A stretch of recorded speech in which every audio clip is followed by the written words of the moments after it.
Kalau ibadahnya rajin, tapi nyo jaik ke tetangganya. Tak ada nama bunyi Yusiko seorang Allah dah. Sembahyang rajin, ibadah rajin, tetangga jaik. Nyo kayu, air titurannya tibu kata orang.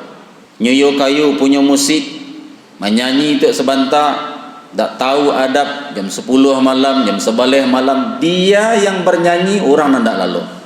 Tapi dia jahat ya Rasulullah kepada tetangganya. Lalu apa kata Nabi? La khaira fiha hiya finnar. Dia itu penduduk neraka.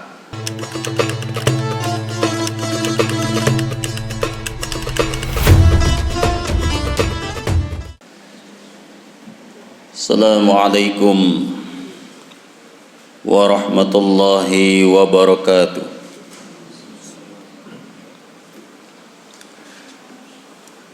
Rabbi shrah li sadri wa yassir li amri wahlul 'uqdatam min lisani yafqahu qawli. Alhamdulillahi rabbil alamin. Wassalatu wassalamu ala asrafil anbiya'i wal mursalin wa ala alihi wa ashabihi ajma'in. Ashhadu an la ilaha illallah wa ashhadu anna Muhammadar Rasulullah. Allahumma salli ala Muhammad wa ala ali Muhammad. Hadirin jemaah ibadah salat zuhur yang dimuliakan Allah Subhanahu wa taala. Kembali kita mengucapkan kalimat alhamdulillahi rabbil alamin atas seluruh nikmat dan karunia yang diberikan Allah kepada kita. Mudah-mudahan kita menjadi hamba nan pandai mensyukuri terhadap nikmat dan karunia yang diagihkan Allah tu. Baik nikmat pekerjaan, kita punya pekerjaan, punya usaha, punya aktivitas, punya kegiatan. Kenapa harus kita syukuri? Karena banyak kini sarjana paniang cari karaju. Alhamdulillah awak punya karaju, punya usaha, punya pendapatan. Masalah gaji nantilah tu. Karena orang pastikan bertanya, di mana duduk, di mana tagak, di mana berkumpul, di mana karaju. Au kini. Maka jemaah yang dimuliakan Allah, mudah-mudahan kita pandai mensyukuri nikmat Allah tu. Pada kultum yang singkat ini, kita akan membahas mengenai adab kepada tetangga.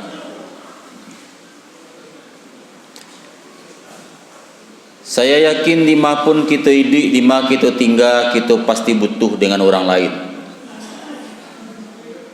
Kita butuh tetangga. Tak bisa hidup ko kayu seorang saja. Tak bisa hidup ko ambo kayu, ambo dak butuh orang lain. Tak ada cerita itu. Kita butuh orang lain. Orang disebut kaya karena ada orang miskin. Orang disebut miskin karena ada orang kaya. Maka hidup individualisme itu tidak bagus. Kita butuh orang lain. Tak ada ruku-ruku tak mungkin dicari ke pasar. Pasti mengadu ke tetangga.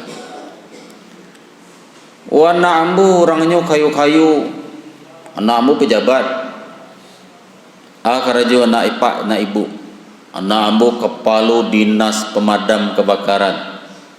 Timah kerja, ini pejabat tinggi di Jakarta. Kok tak bakar rumah awak ke ditelepon anak awak di Jakarta, kiriman nama sampai auto pemadam kebakaran, nan ka menolong awak tetangga juga. Sakit awak sampai mengadu tetangga aja. Kita perlu bersosialisasi dengan tetangga. Maka jangan jadi tetangga yang tidak baik. Walaupun kita rajin sembahyang, karena dari Abu Hurairah ada salah seorang sahabat bertanya ke Nabi tentang tetangganya kok elok rajin sembahyang, rajin mengaji, rajin puasa, tapi jahil. Apa kata pertanyaannya? Kata sahabat itu, inna fulana tusallil lail wa tasumun nahar. Ya Rasulullah, ambu punya tetangga ya Rasulullah. Tetangga ambu tu rajin mana salat malam, salat tahajud, salat witir, salat mutlak, malam-malam tu rajinnya sembahyang, salat malam. Wa tasumun nahar. Sudahlah malamnya rajin ibadah, siang harinya rajin puasa. Puasa sunat, puasa Senin Kamis, puasa Daud, puasa Yaumul Bid, rajinnya puasa siang. Malam rajin ibadah, siang rajin ibadah. Wa fi lisanuha syai'a yu'zi jiranaha salitatan. Akan tetapi ya Rasulullah, kalau ibadahnya rajin tapi nyo jahil ke tetangganya, tak ada nama bunyi Yusiko seorang Allah dah. Sembahyang rajin, ibadah rajin, tetangga jahil. Nyo kayu, air titurannya tibu kata orang. Nyo kayu punya musik, menyanyi itu sebentar, tak tahu adab, jam 10 malam, jam 11 malam, dia yang bernyanyi, orang nak lalu. Tapi dia jahat ya Rasulullah kepada tetangganya. Lalu apa kata Nabi? La khaira fiha hiya finnar. Dia itu penduduk neraka. Jadi ibadah itu tidak cukup hanya sekedar sembahyang rajin saja. Solat itu tetap wajib, fardu ain itu. Kata Nabi, walaupun rajin ibadah, tapi karena dia jahat kepada tetangganya, dia itu penduduk neraka. Lalu sahabat bertanya loh, inna fulana ya Rasulullah, tapi ambu punya lo tetangga ya Rasulullah, tusallil maktubah wa tasumu Ramadan wa tasaddaqu bil uswar. Nan tetangga ambu ko salatnya salat biasa saja, nah pokok-pokok ibarat makan nasi je sambal saja. Salatnya salat wajib saja, zuhur, asar, maghrib, isya, subuh.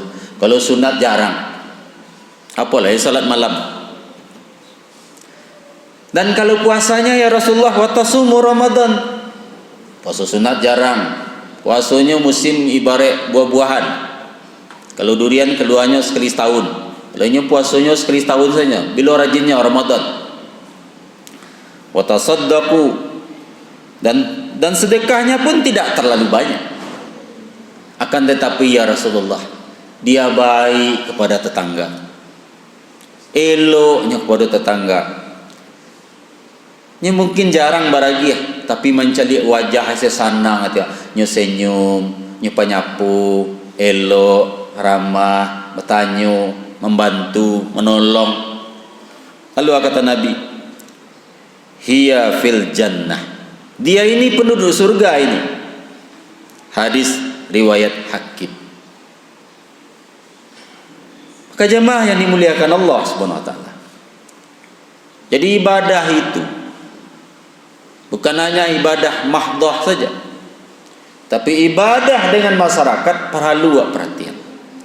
Jangan awak nambar ayam ciri orang nama ngamehan. Abih teras tetangga orang.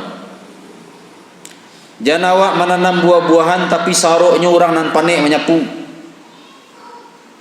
Perlu memperhatikan adab kepada tetangga. Maka ada pesan di dalam risalah Imam Al-Ghazali yang berjudul Al-Adab Fid Din dalam Majmu'ah Rasail Al-Imam Al-Ghazali menyebutkan adab pada tetangga. Karena tetangga aku bayu kok. Tetangga aku bisa jadi kawan, tetangga aku bisa jadi lawan. Orang bagaduh tetangga. Persoalan bagaduh tetangga aku, persoalannya tidak pernah dibahas di konferensi meja bundar, tidak pernah dibahas di PBB, tapi dampaknya kadang pasalnya remeh-remeh, tapi bisa ada bahasa puan, bisa ada elok-elok, gara-gara sarok kah, gara-gara bunyi musik, bunyi tip, bunyi TV, gara-gara ndak penyapu. Ini tetangga dah curhat lo kambo, pusiang lo nyobarari kok, gara-gara ai ke rumahmu nyusumbe pani yang ai pamsimas mati lo. Kini ada ai dari bandar ke rumahmu disumbe, ada orang bagaduh di sawah gara-gara pamatang. Tapi dampaknya bisa 5 tahun, bisa 7 tahun, bisa lama. Maka Imam Al-Ghazali mengajarkan kepada kita di dalam kitabnya Al-Adab Fid Din, adab kepada tetangga. Yang pertama apa? Panyapu, mendahului menyampaikan salam. Kayu awak perlu jurang, apalagi banse menyapu. Pak, baka bapak, udah, engku, datuk, Pak Haji. Orang kayu, bolong menyapunya sekolah rendah, asal bolong menyapu. Tidak ada hubungan dengan itu. Kayu besok nak lo taluk anak awak mengubun awak, apalagi anak awak tu anak manju lo. Siapa nak menolong awak? Atau nak mansek-mansek tu nak mantan, nak manjujung awak ke kubur. Nak kena muhri anak awak mengali kubur. Tapi anak ambo pendidikannya tinggi, profesor, doktor, kompor, geledor. Tak kan muhlanya memacik tajak tu. Nak kamu nya mengali kubur, tu nak bansik-bansik tu nak menolong esok. Dia yang akan membantu kita. Terjadi masalah di rumah awak, ada kebakaran, nang kayu-kayu paling mengeluarkan api, nyemerekam saja. Rumah seno terbakar. Siapa nak menolong? Tu tetangga-tetangga kita. Perlu berbuat baik dengan tetangga. Yang kedua apa? Adab bertetangga, kata Imam Al-Ghazali. Jangan lama-lama mengecek. Mauta tu jam panjang-panjang. Sedang ceramah itu boleh yang panjang. Harus paham pula khatib penceramah. Kalau jemaah itulah jatuh-jatuh kepalanya ke bawah ngantuk-ngantuk. Harus paham dulu tu penceramah. Apalagi bertamu, mauta, calik tetangga, pilu waktu mauta, bara durasi mauta, ba psikologi tuan tamak, tuan rumah. Kadang duduknya larasah, kiri kanan baca itu, berarti ada keperluan. Yang ketiga kata Imam Al-Ghazali, jangan banyak tanya. Sagalo ditanya. Ndak patut ditanya. Pak di mana kerajo? Bawa kerajo ada sude. Lah baralamu pak situ. Bakok lulus apa? Batriknya. Bara gaji pak sebulan. Tu pak tunjangan bara. Besok pak kamalai. Tu bakok oren baju pak. Pangke apa kini. Dulu pak berhenti. Bakok itu orang rumah pak. Ndak patut tanya jangan ditanya aja. Tanya tu simpel-simpel. Pak di mana kerajo? Ambo dia ada sude, dia alhamdulillah kerja sude. Dokter apa? Alhamdulillah ambo dokter. Jangan ditanya lo, barai PK apa dulu? Kuliah di mana pak? KS apa? Amat tu kuliah pak dulu. Si anak mau dosen apa? Apa urusannya dengan kita itu? Jangan banyak tanya. Ke rumah orang nak ditanya sedalah. Ko pariok ko mereknya, di mana balinya, kadai si Erna di tanah Palambi atau si Erna tanah Batu. Nah, semuanya jangan banyak tanya kata Imam Ghazali. Yang berikut, berbelasungkawa. Ada tetangga sakit, caliak, cigok menyikuk, tolong menolong. Duduk seorang bersampik-sampik, duduk bersama balapang-lapang, saling menjenguk, saling membantu. Dan yang berikut, pakai sifat pemadam kebakaran. Apa pemadam kebakaran? Kalau kita ini sering sifatnya penyiram minyak tanah. Ada tetangga bagaduh laki bini, masalahnya ketek, awak siram minyak tanah, kok di den mentu itu dia minta cari langsung tu. Dia nak taluk kalau belaki nanti tu, taluk bini pun dia minta cari, dia siram minyak tanah. Padahalnya harusnya pakai prinsip sesama tetangga itu pemadam kebakaran. Apa pemadam kebakaran? Pailah ke pasar usang, ada kantu damkar. Asipe orang pemadam kebakaran, tertuli gadang-gadang di situ, pantang pulang sebelum padam. Sipe pemadam kebakaran, mandinginan api na nyalu, mamadaman api nang gadang, bukan mengipeh-ngipeh. Ini adab, damaikan orang, paelok hubungan orang. Dan yang berikut, pandai-pandai memarisu berita yang disampaikan kepada awak. Ada masalah tetangga, masalah orang, apalagi masalah tu sensitif, pakai rumus, rumusnya siap zuhur kau akan makan, hidang sambal, hidang nasi, kunyah dulu baru dilulu. Tu tipe orang makan. Tidak ada orang makan pasar randang pak, busai hidang lalunya lulu langsung, pasti dikunyah. Kalau dilulu tercaki awak. Kalau ada berita sampai kepada diri awak, apalagi berita itu sensitif, kunyah dulu baru dilulu. Apa dari siapa menengah berita kau tindak, ambo dari si B itu lainnya menengah langsung. Ndak lo doh kece orang. Sering hubungan bertetangga rusak gara-gara kata. Maka Allah menyampaikan di dalam Quran surah Al-Hujurat, ya ayyuhallazina amanu in ja'akum fasikum binaba'in fatabayyanu an tusibu qauman bijahalatin fatusbihu ala ma fa'altum nadimin. Hai orang beriman, kalau ada berita, ada pasan sampai kepada diri, hendaklah kamu teliti dulu kebenaran berita itu. Suruh Allah teliti dulu. Dari siapa? Dari sebenarnya kok. Dari siapa menengah? Buktinya. Karena beda titip pesan dengan titip uang. Kalau menitip pitih, dari si A suruh kasih B, si B antang kasih C kasih D, makin kau juang pitih itu makin habis. Tapi kalau titip carito, dari si A kasih B, lah tambahlah step. Si B kasih C, tambahlah step lagi. Si C kasih D sampai kasih Z, makin kau juang ceritanya makin laweh gampang itu. Aku bedanya titip cerita dengan menitip uang. Kalau uang makin banyak rantainya, makin kurang piti itu.